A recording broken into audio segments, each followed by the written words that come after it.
ቀናችንንና ሰዓታችንን ጠብቀን ተገናኝተናል። ላለፉት 2 ቀናት እንደምታስታውሱት ላለፉት ቀናት እነኚህ 4000 ተሳታፊዎች 400 ላይ ተከፋፍለው የ50 ቡድኖች ማለት ነው። የጥቃቅን ቡድኖች ይባላሉ። 10 ሆነው በተሰጧቸው የየግላቸው አጀንዳ ላይ እንደምታስታውሱት 8 አበይት አጀንዳዎች አሉ። ለስምንቱ ለእያንዳንዱ አጀንዳ 500 ተሳታፊዎች ዋናው ቡድን ይኖራል። ያ ወደ 250 ወደ 50 ወርዶ 50ዎቹ እንደገና 5 ላይ ተከፋፍለው በጣም ወሳኝ የሆነ ከመታወቅ ጋር ውይይት ሲያደርጉ ከቆዩ በኋላ እያንዳንዳቸው 10ዎች ወደሚቀጥለው ለ50ው ቡድን አቅርበው የተወያዩባቸውን ጉዳዮች በሚገባ እንዲሰነድ ካደረጉ በኋላ ከትናንት ጀምረው ለ250ው ቡድን 50ዎቹ እንደገና 5 ሆነው በማቅረብ ላይ ይገኛሉ። ይህ ሂደት እንዲቀላል አይደለም፣ እኔ እንደምናገረው አይደለም። ምክንያቱም ለምሳሌ ሀገር ግንባታ ላይ ያለ ቡድን ታች ከ10 ጀምሮ ነው እያደገ ወደ 50 ወደ 250 እያለ የሚሄደውና በሚገባ እያብላሉ 50ዎቹ በጋራ ተነጋግረው በትክክል ተማምነው እያንዳንዱ ተሳታፊ የተናገረው በሚገባ እንዲሰነድ ሆኖ 50ው ላይ ይቀርባል። 50ው ላይ ቃለ ጉባኤ ያዦች አሉ። በአመካካሪዎቻቸው በኩል ያገኙትን ግብአት በሚገባ ተጠቅመው 5ቱም ለ250 ቡድን ያቀርባሉ። 250ዎቹ በሚገባ እንደገና ከተነጋገሩ በኋላ የሚቀጥለው ፌዝ ወይም የሚቀጥለው ሂደት ወደ 500 መሄድ ነው። እንግዲህ ትናንት 250ዎቹ ላይ ሲቀርቡ ነበሩ። የኔ ሀሳብ በሚገባ እዚህ ላይ ይቀረዋል፣ ይሄ መካተት አለበት፣ ይሄ መግባት አለበት የሚሉ ነገሮች በሚገባ እየታዩ ለ250ዎቹ ከ50ዎቹ የቀረቡት በ5 ቡድኖች የቀረቡት በሙሉ በዛሬው ዕለት በሚገባ እየተጠናቀሩ ነው ያሉት። ስለዚህ ዛሬ ይደርሳል ተብሎ ነበር።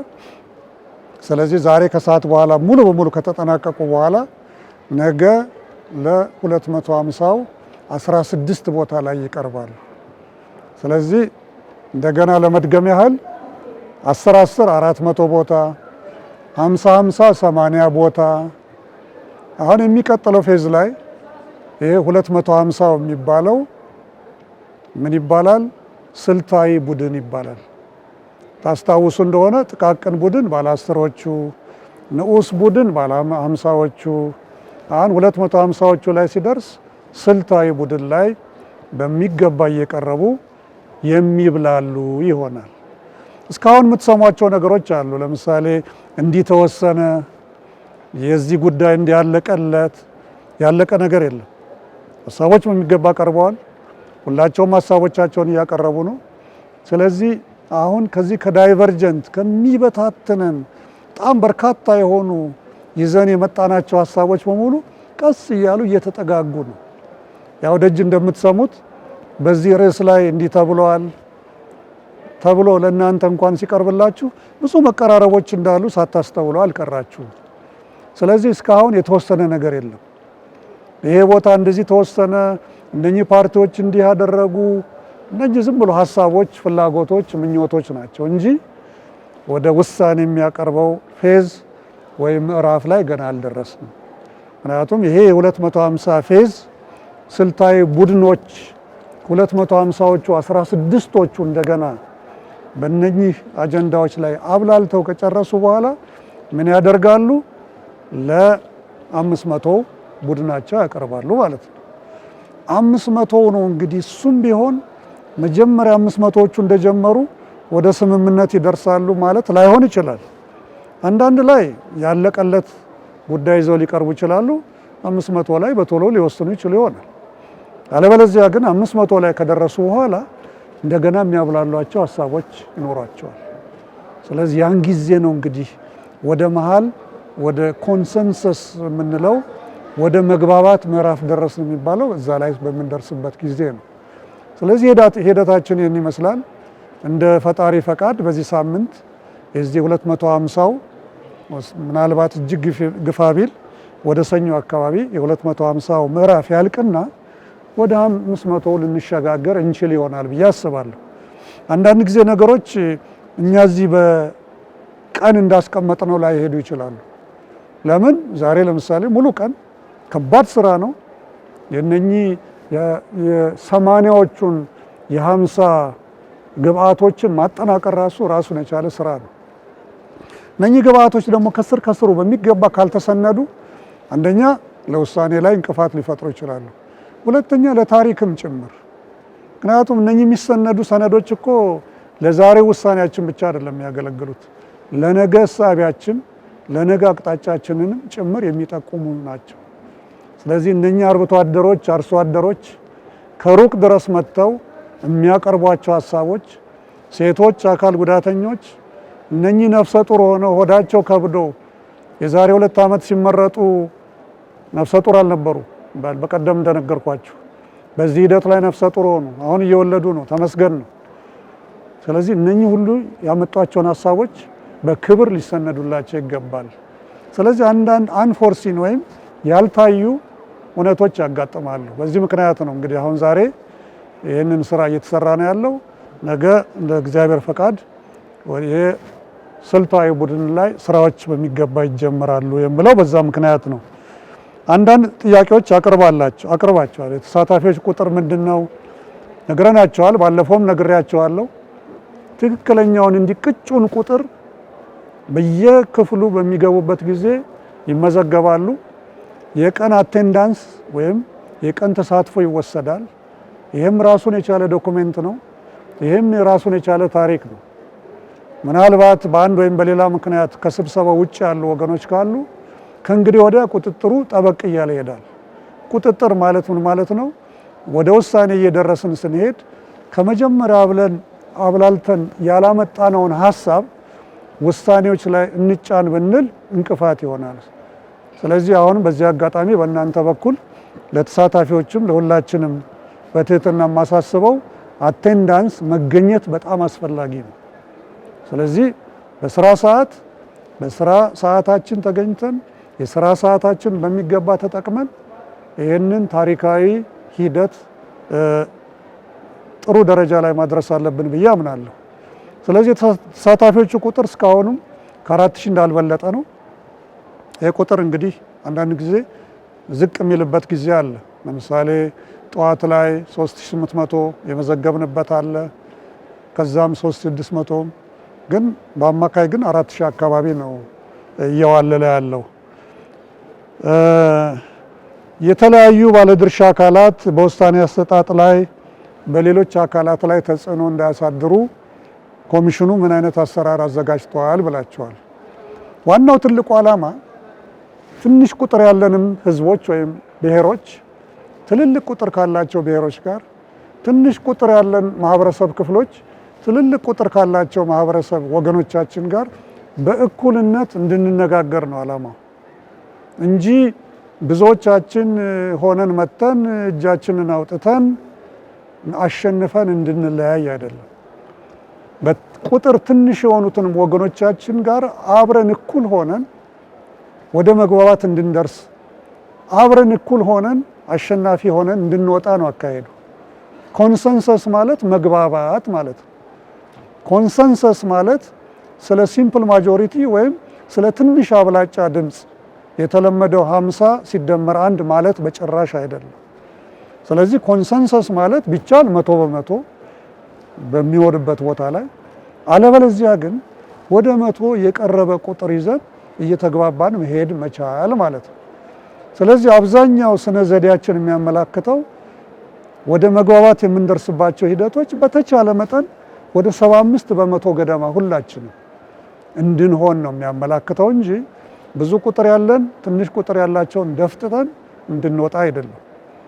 ምናልባትም በዚህ ሂደት መጨረሻ ላይ ከክልሎችም ከተለያዩ ተቋማት የተውጣጡ ዴድሎክ ወይም ወደ ቅርቃር ሊገባ በታሰበበት ሰዓት ያንን ቅርቃር ሊፈቱ የሚችሉ ጠንካራ የሆነ ቡድን እንደሚቋቋም ሳትሰሙ አልቀራችሁም። እሱን በጊዜው ላይ በሚገባ እናብራራላቸዋለን።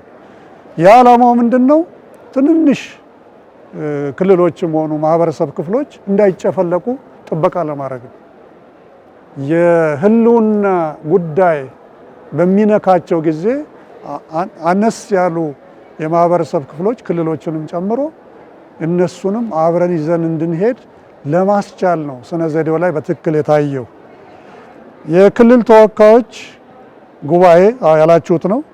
እሱን እንግዲህ የዚህ 250ው ስልታዊ ቡድኑን ስንጨርስ ወደ 500 በምንገባበት ጊዜ ያን ጊዜ ውሳኔ ስለሚጀመር በሚሰጡ ውሳኔዎች ላይ ግራ አጋቢ የሆኑ ውሳኔዎች ሊደረስ ከታሰበ ያን ጊዜ እነኚህን የክልልና የሁለቱ ከተማ መስተዳድር ፌዴራል መንግስቱንም ጨምሮ እነኛ ቡድኖች አስፈላጊ ናቸው። ስለዚህ ይህንን 250 ስንጨርስ ወደ 500 ከመግባታችን በፊት ይህን ምርጫ እናካሂዳለን። ስንት ነው የሚመረጡት፣ እነማን ናቸው እዛ ውስጥ የሚወከሉት የሚለውን ጊዜው ሲደርስ በሚቀጥለው ማብራሪያ ጊዜ የማቀርብላችሁ ይሆናል። የሚመረጡት በራሳቸው በተሳታፊዎች ነው። ለምሳሌ ፌዴራል ተቋማት ቢባል እዚሁ ፌዴራል ተቋማት ተሳታፊዎች ይመርጣሉ። የፌዴራል መንግስት ከሆነ ውክልናው የፌዴራል መንግስት እዚሁ ሊመርጥ ይችላል። እዛ ካሉት ሳይሆን እዚህ ካሉት ውስጥ ሊመርጥ ይችላል። ሌሎቹም እንደዛው ነው የሚሆነው። ስለዚህ ነፃ ሆነው ፊት ለፊት እየተያዩ የሚመረጡበት ሂደት ነው የሚሆነው። ይሄ ሂደቱን በደንብ እናብራራለን። በምክክር ሂደቱ የሀገር ሽማግሌዎች ሚና አሁንም ከነኚህ ከጠቀስኩት ቡድን በተጨማሪ ከስር ችግሮች በሚፈጠሩበት ጊዜ ገብተው በዚህ ላይ እርዳታ የሚሰጡ የተለያዩ ቡድኖች አሉ። አንዱ የሀገር ሽማግሌዎች ናቸው። ሌሎች የፓነል ኦፍ ኤክስፐርትስ የምንላቸው ነው፣ ከዛ የተውጣጡ ናቸው። እነኚህ ከኮሚሽነሮቹ ጋር በመሆን ጥያቄዎች የሚነሱበት ጊዜ ቀድሞ የሚደርሱ ናቸው። ቅድም የጠቀስኳቸው ክልሎችንና ትልልቆቹን የማህበረሰብ ክፍሎች በተመለከቱ ነው። እነኚህ ግን እዚህ በሚነሱ እሰጥ አገባዎች ምክንያት እሰጥ አገባዎቹ ተካረው ወደ አላስፈላጊ ሂደት የሚሄዱ ከሆነ ቀጥታ የምንመራው ወደ ሀገር ሽማግሌዎች እና ከፓነል ኦፍ ኤክስፐርትስ ከኮሚሽነሮች እና ከቅሬታ አሰጣጥ በኮሚሽነሮች በሚመራው ወደ ቅሬታ አሰጣጥ ቡድን ይሆናል። ይህ አሰራራችን ነው። የቋንቋ ትርጉምና እገዛ እንዳያችሁት ነው። ምልክት ቋንቋን ጨምሮ በተለያዩ ቋንቋዎች በሶማሊኛ፣ በአፋርኛ፣ በትግርኛ በተለያዩ ቋንቋዎች እገዛ እየተደረገ ነው እንደምታዩት። ስለዚህ ይህንን ከሶማሌ ክልል የባህል ቢሮው ሰጥቶን በዚህ ዙሪያ ከአዲስ አበባ ያመጣናቸው ከአፋርም ከተለያዩ ቦታዎች እንግዲህ በተለመዱት እነኛ 5ቱ ቋንቋዎች የትርጉም እገዛ እያደረግን ሌሎችም አንዳንድ ቋንቋዎች አሉ። ለምሳሌ በቀደም ስጠቅስ ነበር። ምንድን ነበር ያልኩት የጠቀስኩት? መኒት የሚባል ብዬ ነው። መኒት የሚባል ብሔር የእሱን ቋንቋ የሚነገር ሰው አንድ ወይ ሁለት ስለተገኘ ሌላ ቋንቋ ስለማይናገሩ ሰውየው በጓደኞቻቸው እገዛ እንዲያደርጉ አድርገናል። ስለዚህ ቋንቋ ወሳኝ ነው። ሰዎች እየገባቸው ነው መነጋገር ያለባቸውና እዚያ ላይ ትልቅ ትኩረት ሰጥተናል። ከኮሚሽኑ እቅድ አንጻር የምክክር ሂደቱ ምን ያህል ስኬታማ ነው? ይህን እናንተ ናችሁ መናገር ያለባችሁ። ምክንያቱም በር ላይ ብዙዎቹን እያነጋገራችሁ ነው። ወገኖቻችን እየተነጋገሩ ነው። ግልጽ ሆነው እየተነጋገሩ ነው። ቅርብ ለቅርብ ሆነው እየተነጋገሩ ነው። እየተከባበሩ እየተነጋገሩ ነው። በቀደም 2 ቀን በፊት እንደነገርኳችሁ እዚህ ጥቃቅንና የሚቀጥለው ፌዝ ላይ መጋጨቶች ይጠበቃሉ። ምክንያቱም ሁላችንም ይዘን የመጣነው ነው እዚህ የምናራግፈው። ስለዚህ ይሄ መደማመጫ ፌዝ ነው። ተከባብሮ መነጋገሪያ ፌዝ ነው። አንዳንድ ጊዜ ወደ ቁጣ እንሄዳለን። አንዳንድ ጊዜ ወደ መከፋት፣ ወደ መኳረፍ እንሄዳለን። አንዳንድ ጊዜ ለዘመናት ይዘን የመጣነው ጥያቄ ስለሆነ በዚህ ፌዝ ላይ የመለያ ፌዝ ስለሆነ በዚህ ብዙ ነገሮች ያጋጥማሉ ብያችሁ ነበር። ግን እንደተፈራው አይደለም። እኔ ቢያንስ እንግዲህ ውጭ የምታናገሯቸው ምን እንዳሏችሁ ባላቅም እኔ ቢያንስ ያስተዋልኩት ነገር በሀገር ግንባታ ሂደት ላይ ነው እየተከታተልኩ ያለሁት። ያስተዋልኩት ነገር ብዙ መከባበር ያለበት ነው። ስለ ሃይማኖቶች በዛ ሂደት ውስጥ ተነስተዋል። ሀገር ግንባታ፣ ስለ ኢትዮጵያዊ ምንነት፣ ማንነት ብዙ ነገሮች ብዙ ጉዳዮች ተነስተዋል። ያ ሁሉ ሆኖ ግን ትልቅ መከባበር የታየበት ነው። አልፎ አልፎ የሚነሱ እሰጥ አገባዎች መኖራቸው ግን እጅግ በጣም አስፈላጊ ነው። ስለዚህ ስኬቱ በጣም ጥሩ ነው። ነገር ግን አሁን ወደሚቀጥለው ስልታዊ ፌዝ ላይ ስንሄድ ያው ድምጾች ይጨምራሉ፣ ሀሳቦች ይጨምራሉ፣ እውቀት ይጨምራል እና አሁንም የኔ ሀሳብ የሚለው ቀስ ቀስ እዛ ላይ እየተወጣ የኛ ሀሳቦች ወደሚለው ቀስ እያለ እየተጠጋን ስለሆነ እንግዲህ በሂደት ወደ 500 ላይ ስንደርስ በጣም የተሻለ ውጤት ኢትዮጵያ ይሄ ዘመናችን መጨረሻ ዓመታችን መጨረሻ ከመጠናቀቁ በፊት በተወሰኑ አጀንዳዎች ላይ ወደ ምክረ ሀሳብ ደርሳ ለ2019 ትልቅ ብስራት እንሰማ ይሆናል ብለን ተስፋ እናደርጋለን። ስኬቱ እንግዲህ ይሄንን ይመስላል። የምናየው ይሆናል። እጅግ በጣም አመሰግናለሁ።